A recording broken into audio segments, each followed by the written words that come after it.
ఊహాసుందరి రెండవ భాగం. శాంతి చరణ్ గుడ్డివాడు, వయలిన్ వాయిస్తూ ఉంటాడు. సుచిత్ర ఇంటికి అనుకోకుండా వస్తాడు. సుచిత్ర గారాభంగా పెరిగిన తల్లిదండ్రుల ఆప్యాయతానురాగాలకు నోచుకోదు.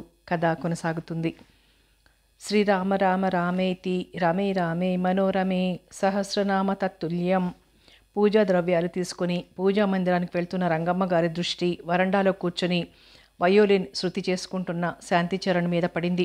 ఏ అబ్బాయ్, అమ్మాయికి సంగీతం నేర్పడానికి వచ్చావా? ఆమె ప్రశ్నించింది. శాంతి చరణ్ ఆ పిలుపు వచ్చిన వైపు కళ్ళప్పగించి చూస్తూ, మీరు సుచరిత తల్లిగారని తలుస్తాను. నేను సంగీతం నేర్పడానికి కాదమ్మా వచ్చింది, సగం సమాధానమిచ్చాడు. అతని మాటను తుంచేస్తూ, రంగమ్మ గారు, సంగీతం కాకపోతే తైతక్కలాట నేర్పడానికి వచ్చేంటావు. మీకు పుణ్యం అంటుంది. మీ దుకాణం పూజా మందిరం పక్కన పెట్టకండి. ఈ లంకంత ఇంట్లో మరో మూల పెట్టుకోండి. ఇంకా సేపట్లో కోదండ రామదాసు గారి భజన కార్యక్రమం ఉంది. వెళ్ళు. అరే, అలా చూస్తావేం, గుడ్డివాడికి మళ్ళే అంటూ విరుచుకుపడింది.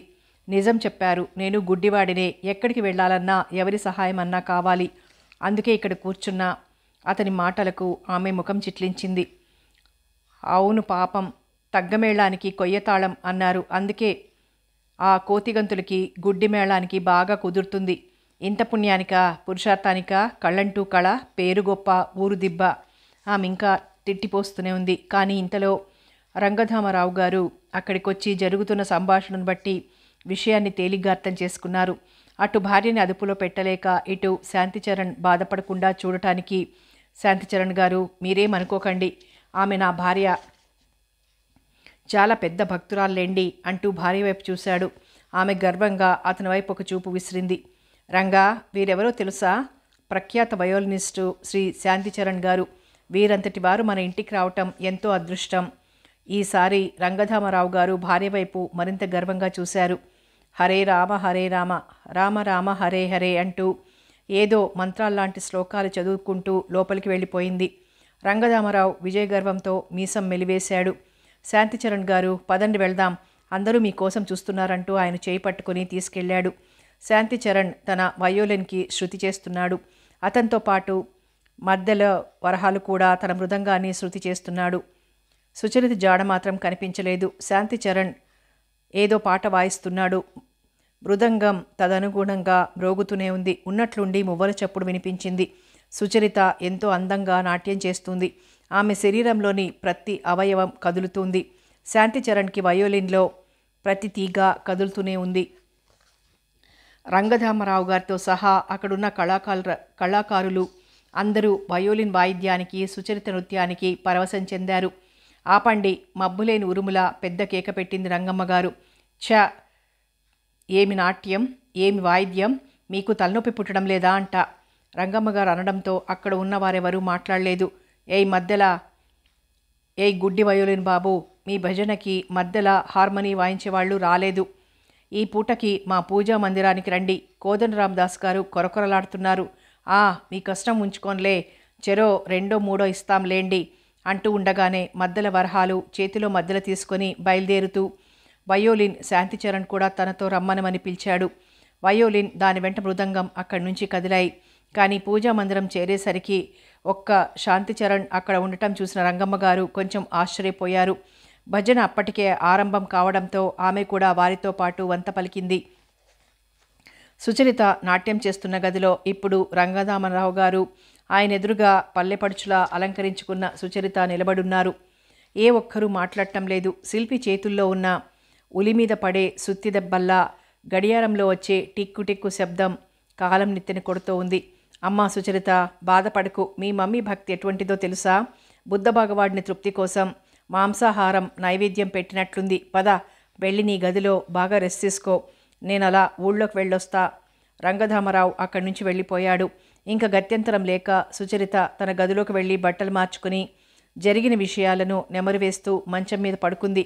ఆమె చెవులకు రఘుపతి రాఘవ రాజారాం, పతిత పావన సీతారాం అన్న పదాలు అనేక రకాలుగా కోదండరామదాసు గారు అంటూ ఉంటే అక్కడ చేరిన భక్తులందరూ తాళం వేస్తూ పాడుతున్నారు. శాంతిచరణ్ వయోలిన్ కాకుల రొదలో కోయిల కూస్తున్నట్లుగా ఉంది. ఆమె ఆలోచనలతో పాటు మెదడు కూడా దెబ్బతిన్నది. అందుకే ఉదయం 10 గంటలకే నిద్రపోయింది. ఎవరది? తన గదిలో ఏదో శబ్దం కావడంతో శాంతిచరణ్ గట్టిగా అరిచాడు. కానీ తరువాత ఏమాత్రం శబ్దం వినిపించకపోయేసరికి, ఆగు, అలా నెమ్మదిగా నడిస్తే మాత్రం తెలుసుకోలేననుకుంటున్నావా? అతను కోపంతో మళ్ళీ అన్నాడు. ఈసారి కూడా జవాబు లేదు. సుచరిత, ఇంత రాత్రివేళ ఏం చేస్తున్నావిక్కడ? శాంతిచరణ్ ప్రశ్నించాడు. తానేదో కనిపెట్టిన వాడిలా తృప్తిగా ఉందతని ప్రశ్న. గోడ గడియారం 9 కొట్టింది. సుచరిత ఎంతో ధైర్యంగా 2 అడుగులు ముందుకు వేసి తానొచ్చిన సంగతి అతనికి ఎలా తెలిసిందా అంటూ ఆశ్చర్యపడింది. ఇంకా చేసేదేం లేక, సార్, ఇప్పుడు రాత్రి 9 అయింది. ఉదయమంతా ఏం పని తోచక మామూలుగా చక్కగా నిద్రపోయాను. పాపం మీరు చివరికి భజనలకు కూడా వాయించాల్సి వచ్చింది. వెరీ సారీ సార్ అంటూ అతని వైపు పరీక్షగా చూసింది. అదేమంత కష్టం కాదుగా. ఆ పని అందరి భక్తులతో పాటు మనం కూడా జరిపించాం. అదే కచేరీ అయితే అలా వీలు కాదుగా. రాగం, తాళం, పల్లవి, అనుపల్లవి అంటూ స్వరకల్పన చూసుకోవాలి. ఏదో ఇంత భగవన్నామస్మరణ, అందుకే వెళ్ళాను. సుచరిత ఆయన సమాధానానికి సిగ్గుపడింది. సార్, మరి నా ప్రాక్టీస్ దెబ్బతింటూ ఉంది. ఏం చెయ్యాలో ఎలా చెయ్యాలో నాకు అర్థం కావడం లేదు. మమ్మీ మాత్రం భజన వేళకు మిమ్మల్ని వదిలేటట్టు లేదు. సుచరిత, మనసుంటే మార్గం లేకపోలేదు. భగవంతుడు రోజులో 24 గంటలు ఇచ్చాడు. అందులో మనకు ఏ గంట వీలుంటే ఆ గంట సేపే వాయించుకోవచ్చు. నువ్వు ప్రాక్టీస్ చేయనువచ్చు. ఇదంతా ఎందుకు? నీకు పని లేకపోతే చెప్పు, ఇప్పుడే ఆరంభించుదాం. ఏదో పెద్దవారు అడిగారు, కాదని చెప్పడం కంటే కొద్దిసేపు వెళ్ళి రావడం మంచిది కదూ. శాంతిచరణ్ అలా అనగానే ఆమె చేతికి వయోలిన్ అందించింది.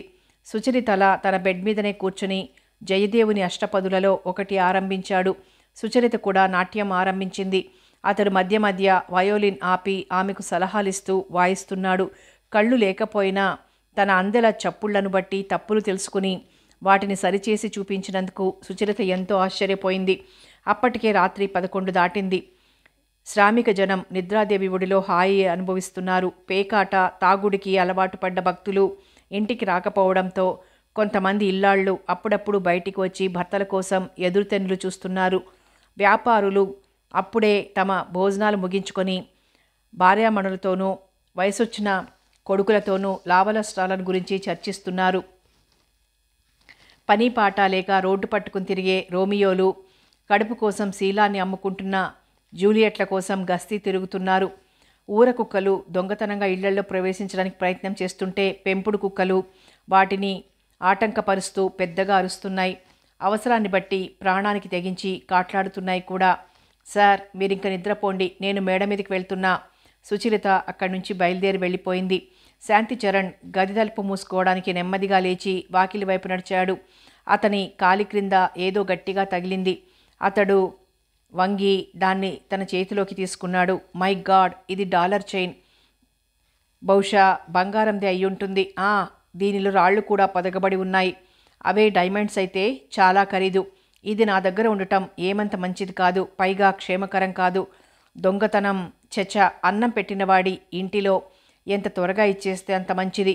మానవుని బుద్ధి కోతి లాంటిది, అది మారవచ్చు. ఏం చెప్పగలం? అతని మాటలు కొన్ని బయటకు వినిపిస్తున్నాయి, మరికొన్ని గొంతులోనే అణిగిపోతున్నాయి. అతని ముఖంలో ఒకసారి భయం, మరోసారి ఆశ్చర్యం లాంటిది స్పష్టంగా కనిపిస్తున్నాయి. అతనిలోని భావాలు కొన్ని అతని చేష్టల వల్ల తెలుస్తున్నాయి. అతడొక్క క్షణం కూడా ఆగకుండా బయటికొచ్చాడు. చీకటిగా ఉన్న ఆ వరండాలో తడుముకుంటూ నడిచాడు. చివరికి మేడమెట్ల దగ్గరికి చేరాడు. సుచరిత, సుచరిత, నిన్నే. అతని పిలుపుకి సమాధానం లేదు. అలా 4-5 సార్లు పిలిచి నెమ్మదిగా మెట్లెక్కడం ఆరంభించాడు. అలా పిలుస్తూనే అతడు మేడ పైభాగం చేరాడు. సుచరిత, ఈ మారు అతడు మరింత గట్టిగా పిలిచాడు. అప్పుడే తన గదిలోకి వెళ్ళిన ఆమె శాంతిచరణ్ పిలుపు వింటూనే వస్తున్నా సార్ అంటూ బయటికొచ్చింది. బీదవాణి జీవితంలో ఎంతో నీరసంగా వెలుగుతున్న ఆ 0 వోల్ట్ బల్బు కాంతిలో ఆమె అతని వద్దకొచ్చింది. ఏమిటి సార్? ఆమె ప్రశ్నకు సమాధానంగా శాంతిచరణ్ తన చేతిలోని లాకెట్ ఆమెకిస్తూ, సుచరిత, ఇది చాలా విలువైన నగే అనుకుంటున్నా. ఏ నకిలీది మాత్రం కాదని నా ఊహ. ఒకవేళ విలువైంది అయితే ఇది నా వద్ద ఉండడం ప్రమాదం. అందుకే ఇది నీకివ్వాలని పట్టుదలతో పిలిచాను అన్నాడు. సార్, చాలా థ్యాంక్స్. ఇది నిజంగా చాలా విలువైంది. ఇవి నిజమైన డైమండ్స్ పొదిగిన లాకెట్. ఇది మా పూర్వీకులది. దీని ఖరీదు కనీసం 20,000కు పైనే ఉంటుంది. ఆమె ఎంతో సంతోషంతో శాంతిచరణ్కు అనేకసార్లు థ్యాంక్స్ చెప్పింది. అతడు నవ్వుతూ క్రిందికి దిగి వెళ్ళడానికి మెట్ల మీద కాలు వేశాడు. అతని కాలు జారింది, చెయ్యి పట్టు తప్పింది. అతడు దొర్లుకుంటూ మేడమెట్ల క్రిందికొచ్చేశాడు. సార్, ఆమె పెద్దగా అరిచింది. ఆ ఇల్లు ఆ కేకకు ప్రతిధ్వనించింది.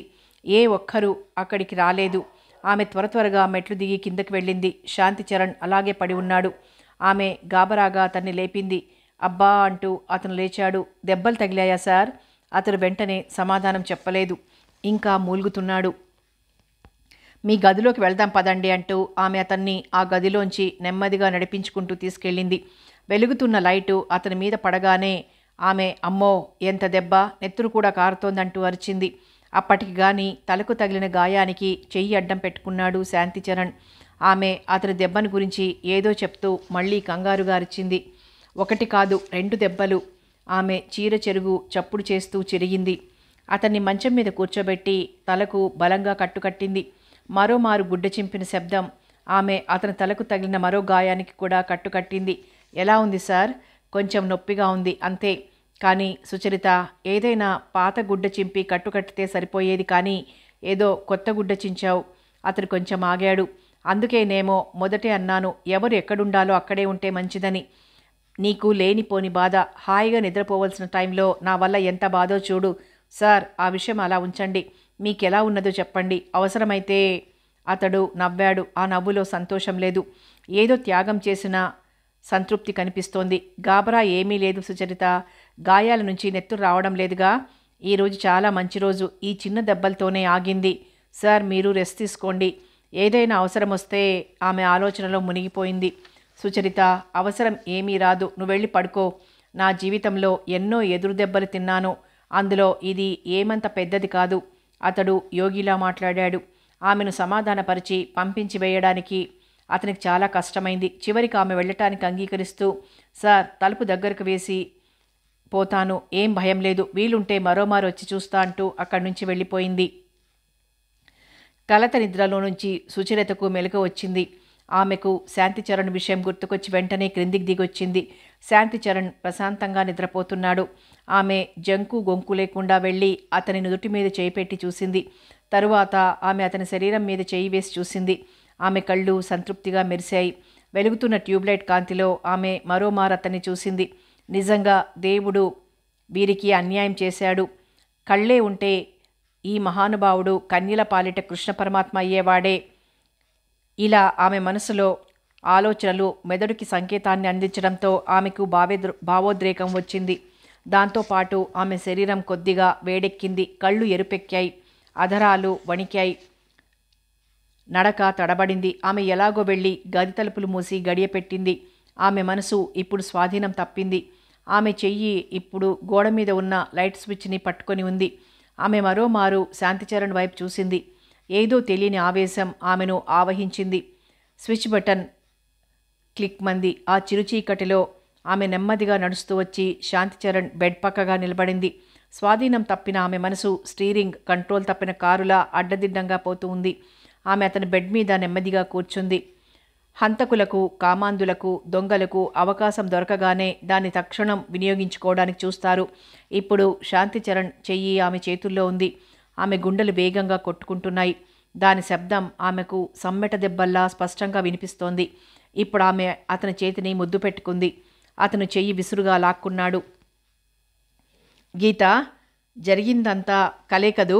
అబ్బా, నేను గుడ్డివాడినై పోయానని పరిహసిస్తున్నావా? నాకు నీ మనసు తెలుసు. నీ మాట తీరు, నడక, ఆప్యాయత అన్నీ సుచరితలో చూసి తృప్తి పడుతున్నా. గీత, అబ్బా, ఇన్నాళ్ళు ఎక్కడున్నావు? అసలు మనిషే ఉంటే ఫోటోతో పనేముంటుంది? అందుకే ఇంకా నాకు సుచరితతో పని లేదు. ఏది నీ బిగి కౌగిలి, ఏది నీ ముద్దు? సుచరిత అతని చేతుల్లో నలిగిపోతూ ఉంది. భయం ఆమెను పూర్తిగా మూగదాన్ని చేసింది. కొత్త అనుభూతి ఆమెను మరింతగా కంగారు పడేలా చేసింది. ఆమెకిప్పుడు మరీ భయం ఎక్కువైంది. ఆమెకు శాంతిచరణ్ ప్రవర్తన, మాటలు పిచ్చివాణి ప్రవర్తనలా తోచింది. సార్, నేను సుచరితని, తెలివిలోకి రండి అంటూ ఆమె అతని చెవిలో గుసగుసలాడింది. ఆమె మాటలతడు లెక్క చెయ్యలేదు. దొంగ, నాకు తెలియదనుకుంటున్నావా? ఎన్నాళ్ళని మోసం చేస్తావు? దొరికిన అవకాశాన్ని విడిచిపెట్టేటంత అవివేకిని మాత్రం కాదు. అందుకోసమే ఇన్నాళ్ళు ఎదురుతెన్నులు చూస్తూ ఉండిపోయాను. సుచరితకు ఊపిరాడటం లేదు. ఈసారి ఆమె శాంతిచరణ్ని బలంగా నెట్టింది. కానీ దానివల్ల ఏమీ ప్రయోజనం కనిపించకపోయేసరికి ఆమె గట్టిగా అరిచింది. సార్, ఏమిటా ఆవేశం? ఆగండి. చెవి దగ్గరగా ఆమె అన్న మాటలకి అతడు జాగ్రత్తావస్థలోకి వచ్చి పడ్డాడు. అతను బెడ్ మీద నుంచి దూరంగా దూకాడు. అతని గొంతులో భయం స్పష్టంగా కనిపిస్తోంది. సుచరిత, నన్ను క్షమించు. నీకు తీరని అపచారం చేశాను. నాకు నిష్కృతి లేదు. నాకిప్పుడు ఆత్మహత్య కన్నా మార్గం లేదు. అతను ఎంతో ఆవేశంగా మాట్లాడుతున్నాడు. సార్, ఆమె పిలుపు అతనికి వినిపించినట్లే లేదు. సుచరిత, ఒక్క మాట చెప్పు. నన్ను క్షమించానని చెప్పు. నా చివరి కోరిక మన్నించు సుచరిత. అతను ఏడుస్తున్నాడు, ఆవేశపడుతున్నాడు, జుట్టు లాక్కుంటున్నాడు. ఈ పాపపు చేతులు ఇక పనికిరావు. వీటిని ఇప్పుడే ముక్కలు ముక్కలుగా నరికి పారేసుకుంటాను. అంతే. అతడింకా ఆగకుండా చేతులు ఐరన్ కాట్ ముళ్ళకేసి కొడుతున్నాడు. అతనింకా ఆవేశంలో ఊగిపోతున్నాడు. చివరిసారిగా అతను తలను గోడకేసి కొట్టుకున్నాడు.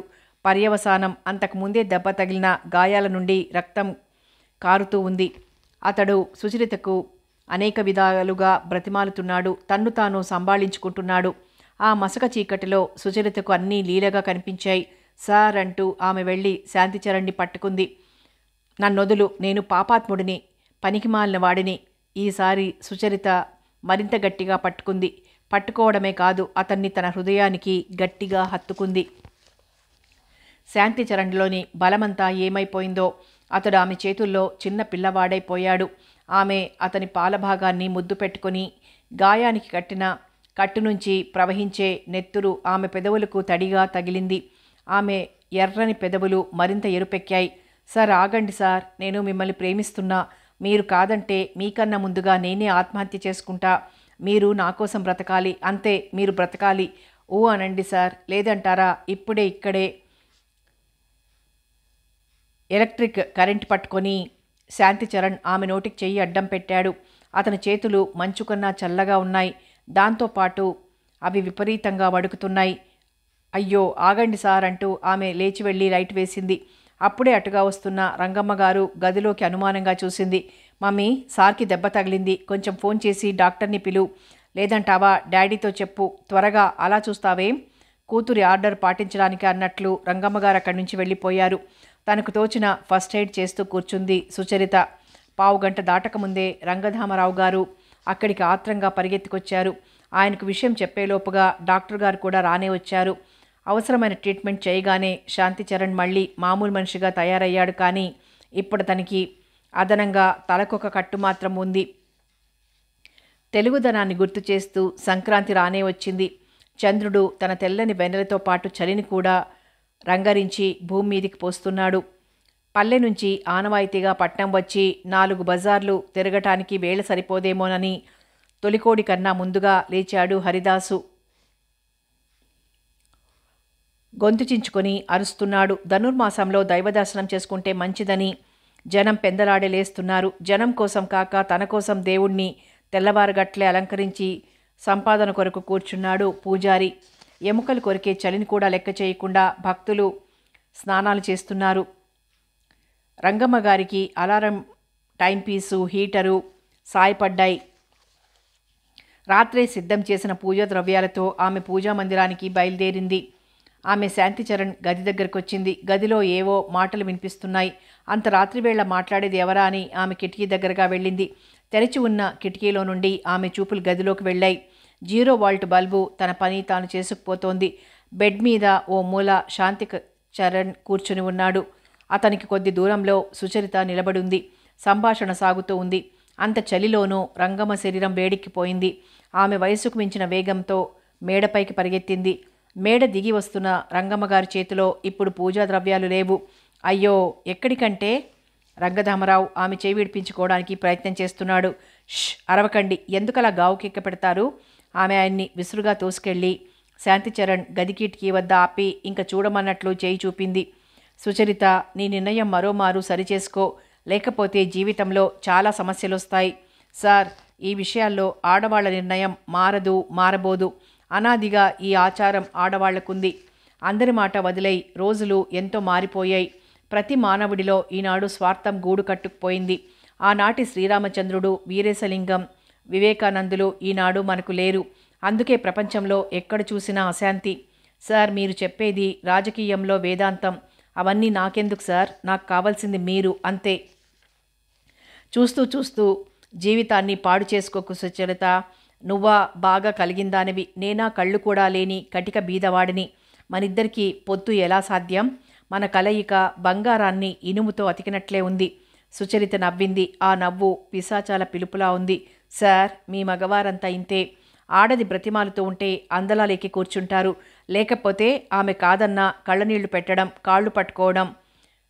సార్, నా కోరిక మీరు మన్నించని నాడు నాకు వేరే మార్గం ఉండనే ఉంది. ఆమె మళ్ళీ నవ్వింది. ఏమిటా మార్గం అంటూ ప్రశ్నించాడు. ఆత్మహత్య. మాటలు వింటున్న రంగధామరావు అదిరిపడ్డాడు. రంగమ్మగారు మాత్రం అతని వీపు మీద చేయి వేసింది. సుచరిత, ఈ విషయం వింటే మీ అమ్మా నాన్న ఎంత బాధపడతారో తెలుసా? అంతేకాదు, నిన్ను మోసం చేశానని ఈ సంఘం నన్ను తరిమి తరిమి కొడుతుంది. ఈ గుడ్డివాడిని ఆనాడు ఎవ్వరూ ఆదరించరు. అందుకే సార్, ఎవరు కాదన్నా, ఎవరు అడ్డగించినా ఇంక నేను ఆగను. అంతేకాదు, సహించను. మీరు కాదంటే ఈ సుచరిత ఇంకా మీకు ఎప్పటికీ కనిపించదు.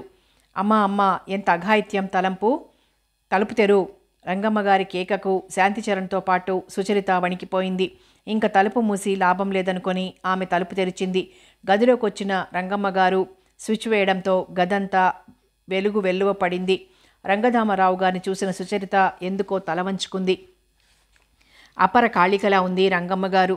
అమ్మా, నన్ను క్షమించండి, ఇందులో నా దోషం. ఛీ, పాపిష్టోడా! చిన్న పిల్లని చేసి మాయపూచుతావట్రా, గుడ్డి వెదవ! అడుక్కున్నా తిండి దొరకని నిన్ను ఆదరించి ఆశ్రయమిచ్చి అభిమానించినందుకు బాగా చేశావు. ఆమె భర్త వైపు ఒక మారు చూసింది. అతడు అయోమయంగా చూస్తున్నాడు. ఒరేయ్ గుడ్డి వెదవ, ఈ క్షణమే బయటికి నడు, లేదంటావా నిన్ను నిజంగా అత్తవారింటికే పంపుతాను. ఊరికే కాదురా, పోలీస్ జీపెక్కి పోదు గాని, ఇదిగో ఇప్పుడే ఫోన్ చేస్తా. ఆమె అక్కడి నుంచి వెళ్ళబోయింది గాని సుచరిత ఆమె దారికి అడ్డుపడుతూ, మమ్మీ ఆగు, ఆయన గారిదేం తప్పులేదు. ఆయన గారిని నేను ప్రేమిస్తున్నా. నువ్వు పోలీసులను పిలిచినా అదే చెప్తా. రంగమ్మ గారి కోపం మరీ ఎక్కువైంది. ఏమిటే, ప్రేమిస్తున్నావా? అవును, ఈ గుడ్డివాడే నీకు దొరికాడా ప్రేమించడానికి? సిగ్గు లేకపోతే సరి. మేమంతా ఏమైపోయామనుకుంటున్నావు? అంతా నీ ఇష్టం కాదు. ఆడదై పుట్టినాడే నీకా స్వాతంత్రం పోయింది. ఏమే సుచరిత, మర్యాదగా చెప్తున్నా, ఆ గుడ్డోడి వయోలిన్ అవతల పారేయి. వాడిని వెంటనే పంపేయి, లేదంటావా ఆ వయోలిన్ నేనే పగలగొట్టి పారేస్తా. జాగ్రత్త. ఈ రోజుల్లో గుడ్డిముండా కొడుకి కూడా లవ్వు, రొమాన్సు, చిచి ఏం రోజులో! రంగమ్మ గారి మాటలకి శాంతిచరణ్ భయపడ్డాడు. తాను ప్రాణం కన్నా అధికంగా కాపాడుకుంటున్న వయోలిన్ ఆమె నిజంగా పగలగొడుతుందేమోనని భయపడ్డాడు. అందుకే బెడ్ పక్కగా ఉన్న టేబుల్ మీద వయోలిన్ కేసును చేతులతో తడిమి తీసుకున్నాడు. సార్, సుచరిత పరిగెత్తుకుంటూ వెళ్ళి అతని చేతిలో వయోలిన్ తీసుకుంది. మరో చేత్తో శాంతిచరణ్ చెయ్యి పట్టుకుంది. మమ్మీ, నాకు సెలవిప్పించండి. డాడీ, నన్ను మర్చిపో. ఈ దౌర్భాగ్యపు సుచరిత మీకు పుట్టలేదనుకోండి. ఇన్నాళ్లు పెంచి పెద్ద చేసినందుకు మిమ్మల్ని సంతోషపెట్టలేకపోయాను. నన్ను క్షమించండి. ఆమె 2 అడుగులు ముందుకు వేసింది. అమ్మా సుచరిత, ఇదే నా నిర్ణయం. మమ్మల్ని వదిలి వెళ్తావా తల్లి? నువ్వు లేందే ఇదంతా మాకెందుకు? కొడుకువైనా కూతురువైనా నువ్వేననుకున్నా. రంగధామరావు గారి గొంతులో మాటలు పెగల్లేదు. అమ్మో అమ్మో, ఎంత మాట అన్నావే! నీది గుండా లేక చెరువా? వెళ్ళిపోతావా? ఎక్కడికే? ఈ రంగం అంటే ఏమనుకుంటున్నావు? అవసరం వస్తే ఏ చేతులతోనైతే దేవుడికి పూజ చేస్తున్నానో ఆ దేవుడినే పిండి కింద కొట్టేయగలను. పెంచిన ఈ చేతులతోనే పీక నొక్కేయగలను కూడా. జాగ్రత్త. లోపలికి నడు. ఏమండి, అలా బెల్లం కొట్టిన రాయిలా నిల్చోకపోతే ఆ గుడ్డి వెదవని 4 తన్ని బజార్లోకి ఈడ్చేయండి. ఏదైనా తెల్లవారక ముందే జరగాలి. పెద్దవాళ్ల ఇళ్లల్లో పొగ చూరిందంటే అది నిమిషంలో పట్నమంతా పాకి పెద్ద మంటగా తయారవుతుంది. అందుకే ఈ గుడ్డి వెదవని మన కారులో ఎక్కించుకెళ్ళి దూరంగా వదిలేసిరండి. మీకు ధైర్యం ఉంటే కాసుకో. కారుతో ఒక మారు అలా అనిపించండి. కళ్ళు లేనోడు ఏ కారు కిందన్నా పడొచ్చు. పీడ విరగడైపోతుంది. గుట్టు గుమ్మం కూడా దాటదు. పదండి. రంగధామరావు గారు అయిష్టంగా శాంతిచరణ్ వైపు 2 అడుగులు వేశాడు. డాడీ, ఇది ఘోరం డాడీ. ఆ శిక్ష నాకు వెయ్యండి. పాపం ఏమీ తెలియని ఆయనగారికెందుకు? మీ చేతులతో నా గొంతు పిసికి చంపండి. లేదా ఇంత విషం ఇవ్వండి. మమ్మీ, మీ రహస్యం ఎక్కడికి పోదు. మీ మర్యాద, గౌరవం అన్నీ మీతోనే ఉంటాయి. అరే, అలా చూస్తారేం మమ్మీ? డాడీకి అంత ధైర్యం లేదు, కానీ నువ్వు త్వరగా తేల్చేయి. ఆమె ఇంక మాట్లాడలేకపోయింది. మొండితనం ఆమెకు పూర్తిగా ఆవహించేసింది. రంగమ్మ గారికి కూతురు మొండితనం బాగా తెలుసు. అందుకే ఆమె సుచరితను బ్రతిమాలైనా ఆ ప్రయత్నాన్ని మార్చుదామని ఉద్దేశం కలిగింది. అమ్మా సుచరిత, గోరుతో పొయ్యేదాన్ని గొడ్డలతో కొట్టడం ఏమంత మంచి పని కాదు. కావలిస్తే ఈ గుడ్డివాడికి తగినంత డబ్బిచ్చి పాఠాలు చెప్పించుకో. ఇంకా అభిమానం ఉంటే ఆయన కళ్ళు బాగు చేయించు. లోకం మెచ్చుతుంది. మీ అమ్మ చల్లకొచ్చి ముంతదాచడం నా ఉద్దేశం కాదు. కన్నెపిల్ల మనసులోని మాట బయటికి పొక్కనే కూడదు. అది బయట పడిపోయిన నాడు ఆలస్యం చేస్తే విలువ ఉండదు. అన్నంలా చెడిపోక తప్పదు. కూతురు మొండితనం రాను రాను ఎక్కువైపోతుందని గమనించిన రంగధామరావు తన భార్యను కూతురికి మధ్య తగాదా లేకుండా పెద్ద మనిషి తీర్పు ఇవ్వడానికి సంకల్పించాడు. జీవితంలో కష్టపడినా సుఖపడినా అది సుచరిత వంతే కదా. అందుకే ఆమె నిర్ణయం ప్రకారమే జరిగితే. రంగధామరావు మాటలు పూర్తి కాకుండానే ఆమె పెద్ద గాలి దుమారం లేపింది. ఎంత బ్రతికి ఇంటి వెనుక చావడం నా వల్ల కాదు. అందుకే ఈ విషయంలో నేను మీతో ఏకీభవించను. కాదంటారా, నా దారిని నేను వెళ్ళిపోతాను. ఆమె అక్కడి నుంచి వెళ్ళిపోయింది. రంగధామరావు గారు ఆగమని బ్రతిమాలా వినిపించుకోలేదు. పూజకు వేళమించిపోతూ ఉందనే సాకుతో వెళ్ళిపోయింది. రంగధామరావు భార్య మనస్సైనా మార్చుతామని ఆమె వెంటనే వెళ్ళిపోయాడు. అప్పటికే తెల్లవారింది. ఇంటి నౌకర్లు కూడా ఎవరి పనులు వారు చూసుకుంటున్నారు. కలిగిన వారి గుట్టు గడప దాటనివ్వరు. అందుకే అంతవరకు ఏమీ జరగనట్లుగా ఆ ఇంటివారు ప్రవర్తించారు. సుచరితను, శాంతిచరణ్ను రంగధామరావు 1000 కళ్లతో కనిపెడుతున్నాడు. రంగమ్మగారు పెళ్లికి సుముఖంగా ఉన్నారన్న వార్త వినగానే సుచరిత తల్లి గదికి వెళ్ళి ఆమెను కౌగిలించుకుంది. మమ్మీ, నాకు తెలుసమ్మా, నువ్వు త్వరపడి నా నిర్ణయం కాదన్నా తరువాతన్నా నాతో ఏకీభవిస్తావని తెలుసు. ఆ విషయమే నేను సార్తో కూడా చెప్పాను, కానీ ఆయన నమ్మలేదమ్మమ్మీ. రంగమ్మగారు కూతుర్ని తల ఆప్యాయంగా నిమిరింది. ఆమెను బుజ్జగించింది. సుచరిత, ఈ రంగమ్మ ఏమనుకుంటే అది అక్షరాలా జరిగి తీరవలసిందే. ఈ ఆస్తంతా నాది. మీ డాడీ ఇల్లరికి టల్లుడు. అందుకే ప్రతి విషయం నాకు తెలియకుండా జరగడానికి వీల్లేదు. మమ్మీ, ఈ మాట నీ నోటి వెంట ఎన్నోసార్లు విన్నాను. నీ పట్టుదలకు అర్థం ఉందమ్మా. ఏదో చిన్నవాళ్లం చెడిపోతున్నాం అనేగా నీ బాధ. మమ్మీ, నేను ఈ తల్లి కూతుర్నే. సుచరిత మాటలకి రంగమ్మగారి మనసు ద్రవించింది. కన్నీరు ధారగా కారి కూతురు చెక్కిళ్లపైన పడ్డాయి. సుచరిత తలెత్తి తల్లి వంక ఒక మారు చూసింది. ఆమె తన చేత్తో తల్లి కన్నీరు తుడుస్తూ, బాగుంది. అంతలో కోపం, అంతలో జాలి. అయినా నేనెక్కడికి వెళ్తానమ్మా? ఎప్పటికీ నీ ఎదురుగా ఉండేదాన్నేగా అన్నది. దూరంగా నిలబడి ఆ దృశ్యాన్ని చూచిన రంగధామరావు గారి కళ్ళు కూడా చెమర్చాయి. వ్యవహారం ఇంత తేలిగా పరిష్కారం కావడం ఆయనకెంతో సంతోషమైంది. వారం దాటకముందే రంగమ్మగారు ప్రయాణానికి సిద్ధమయ్యారు. ఆమె ఆజ్ఞ ప్రకారం రంగధామరావు గారు, సుచరిత, శాంతిచరణ్ ప్రయాణానికి సిద్ధంగా ఉన్న కారెక్కారు. ఆమె కూడా కారెక్కి డ్రైవర్ని కారు పోనిమ్మని ఆర్డర్ జారీ చేసింది. కారులో ఏ ఒక్కరూ మాట్లాడటం లేదు. హైదరాబాద్ రోడ్ల వెంట వెళ్తున్న ఆ కారు ఒక చిన్న కొండ పక్కగా ఆగింది. అప్పటికే సూర్యభగవానుడు ఆకాశం మధ్యలో ఉన్నాడు. అంత ఉన్నత స్థానంలో ఉండటం వల్ల కాబోలు ఆయన అధికారం మండిపోతూ ఉంది. నెత్తి చుర్రుమంటోంది. ఆ కొండ మీద చెట్లు లేవు. చెట్లే కాదు, తుప్పలు కూడా లేవు. ఎంతో ఎత్తులేని ఆ కొండ మీద పురాతన దేవాలయం ఉంది. ఎండకు ఎండి వానకు తడుస్తున్న ఆ దేవాలయం ఏ ఊరికి సంబంధం లేకుండా దూరంగా ఉంది. కాలచక్రం క్రిందపడి ఆ కొండ మీదకు వెళ్లే దారి కూడా చెరిగిపోయింది. తలుపులు ద్వారబంధం లేని ఆ గుడిలోని స్వామి అక్కడ ఏకాకిగా ఎందుకుంటున్నాడో ఎవ్వరికీ పట్టలేదు. డ్రైవర్ తప్ప తక్కిన వారంతా కారు దిగి కొండెక్కారు. సుచరిత శాంతిచరణ్కు దారి చెబుతూ దేవాలయం చేరింది. చేతిలో ఉన్న బుట్టలో నుంచి 2 పూలమాలలు తీసింది రంగమ్మ. ఆమె వాటిని స్వయంగా శాంతిచరణ్కు, సుచరితకు చెరొకటిచ్చింది. ఎన్నో ఏళ్లుగా పూజా పునస్కారం లేని దేవుడి ఎదురుగా వారిని తీసుకెళ్ళింది. దండలు మార్చుకోండి, రంగమ్మగారి ఆర్డర్. ఇదేమిటి దండలెందుకు? రంగధామరావు గారి ప్రశ్నించారు. ఇది పెళ్ళి, రంగమ్మగారి సమాధానం. ఇదేం పెళ్ళి?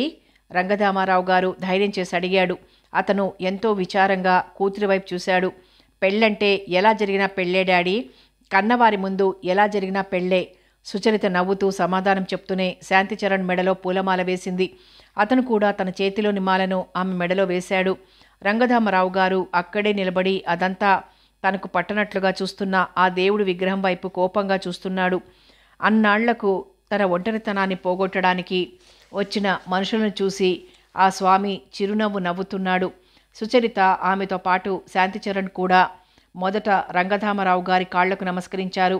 ఆయన వారిని ఆశీర్వదించాడు.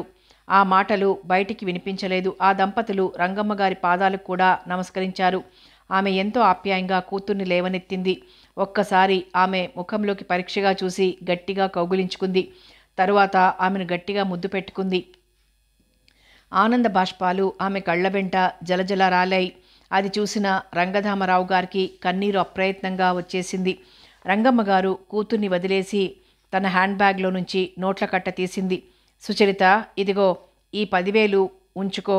ఆమె నోట్ల కట్టలను ఎంతో సంతోషంగా అందుకుంది. సుచరిత, ఈ చిన్న కొండ మీద దేవాలయం ప్రతిధ్వనించింది. పిల్లల సుఖాలు తల్లిదండ్రులు చూడాలి, అందుకే ఈ డబ్బిస్తున్నా. కానీ పిల్లలు పెద్దవారైనా తల్లిదండ్రుల్ని ముఖం చూడరు. తమ సుఖం, తమ ఆనందం, తమ ప్రేమ వ్యవహారం తప్ప వయసు మళ్ళుతున్న తల్లిదండ్రుల విషయం కొంచెం కూడా చూడరు. వంశగౌరవం కూడా లెక్క చెయ్యరు. ఆమె 2 చేతులలో ముఖం కప్పుకొని ఏడుస్తోంది. సుచరిత ఆమెను బ్రతిమానసాగింది. కొంచెం సేపటికి ఆమె తేరుకుంది. అవును, ఆడపిల్ల పరాయి సొత్తు. అదే మగపిల్లవాడైతే ఇంత తెగించి వెళ్ళిపోతాడా? ఇదంతా మేం చేసుకున్న పాపం. ఆమె ఒక్కసారి సుచరిత వైపు చూసింది. సుచరిత, నీ కోపం తీరిందా? నీ కోరిక నెరవేరిందిగా. ఇక వెళ్ళు. ఈ ప్రపంచం చాలా విశాలమైంది. ఎక్కడైనా బ్రతుకు. నీ కోరిక నెరవేరింది. మరి నా కోరిక ఏమిటో తెలుసా? తల్లిలో వచ్చిన మార్పుకు ఆమె ఆశ్చర్యపోయింది. రంగమ్మగారు ఏం చెప్తుందా అని శ్రద్ధగా వింటోంది. రంగమ్మగారు గొంతు సవరించుకొని మాట్లాడడం మొదలెట్టింది. ఇది మొదలు. నువ్వు గాని నీ భర్త గాని నా కళ్లకు కనిపించకూడదు. భగవంతుడు సాక్షిగా ఈ ఆంక్ష నీ మీద ఉంచుతున్నా. ఎందుకో తెలుసా? నువ్వు కనిపించినప్పుడల్లా మనసులోని గాయం మళ్ళీ రేగుతుంది. వెళ్ళిపో త్వరగా. ఆమె పిచ్చిదాన్లా కేకలేస్తోంది. అమ్మా!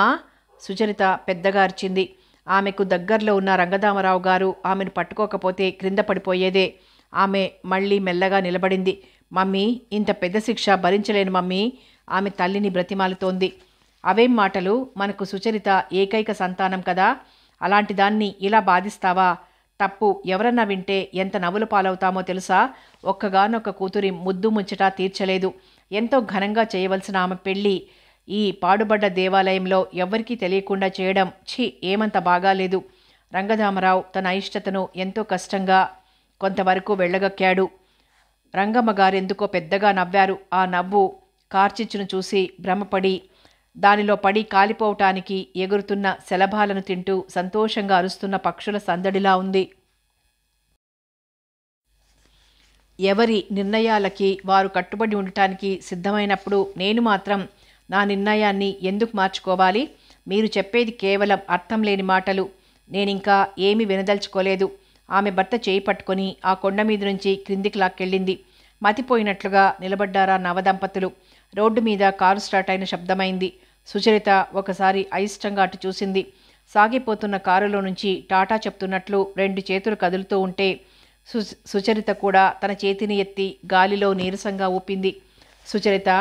శాంతిచరణ్ ఆమెను పిలిచాడు. అప్పటి వరకు ఎక్కడో ఆలోచిస్తూ కారు వెళ్ళిపోయిన రోడ్డుని చూస్తున్న ఆమె ఎంతో దిగులుగా, క్షమించండి, పరధ్యానంగా ఉన్నాను.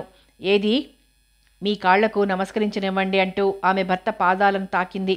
అతడు ఆమెను ఎంతో ప్రేమగా చేరదీశాడు. ఒక్కసారి మనసారా తన హృదయానికి ఆమెను చేర్చుకున్నాడు. ఆనందానికి బదులు సుచరిత ఇప్పుడు ఏడుస్తోంది. ఏమండి, చూశారా? మా మమ్మీ ఎంత అన్యాయం చేసిందో. ఇలా జరుగుతుందని కల్లో కూడా అనుకోలేదండి. నా నుంచి మీకెన్ని కష్టాలొచ్చాయి. సుచరిత, నేనెంత చెప్పినా విన్నావు కాదు. ప్రేమ వ్యవహారాలన్నీ ఇంతే. లాటరీ టికెట్లలా ఏ ఒక్కరికో ఇందులో సుఖం లభిస్తుంది. అంతేగాని ప్రతివాడు ఆశించిన విధంగా జరగదు. జరిగిన దానికి బాధపడి ప్రయోజనం లేదు. ముందు విషయం ఆలోచించు. తగలబడిపోయిన పూరి కొంప బూడిద ముందు కూర్చొని ఎన్ని ఆలోచిస్తే ఏం లాభం? ఆ కర్రలు ఆకులు తయారు చేయగలమా? సరే కానివ్వండి. ఆ తల్లి కూతుర్నేగా నేను కూడా. పూజా పునస్కారాలు పేరు లేని ఆ దేవుడు సాక్షిగా చెప్తున్నా, ఏ నాటికైనా నా తల్లి నన్ను రమ్మంటే తప్ప ఆ ఇంటి గడప తొక్కను. ఆమె భర్త చేపట్టుకుని నెమ్మదిగా కొండ దిగింది. రోడ్డు చేరిన కొంతసేపటికి వారు హైదరాబాద్ వైపు వెళ్లే బస్సు రావడం చూసి దాన్ని ఆపి అందులో ఎక్కి వెళ్ళిపోయారు. తాను చేసిన సృష్టిలో ఈ అవకతవకలేమిటా అంటూ దేవుడు ఆలోచిస్తూ ఎక్కడ పడితే అక్కడ రాయిలా మారిపోయాడు. ఇలాంటి ఎదురు చూడని సంఘటనలకు మారిపోయిన రాతిబొమ్మలే నేటి దేవాలయాల అన్నట్లుగా మిగిలిపోయిందా కొండ మీద పాత గుడి. కథ కొనసాగుతుంది.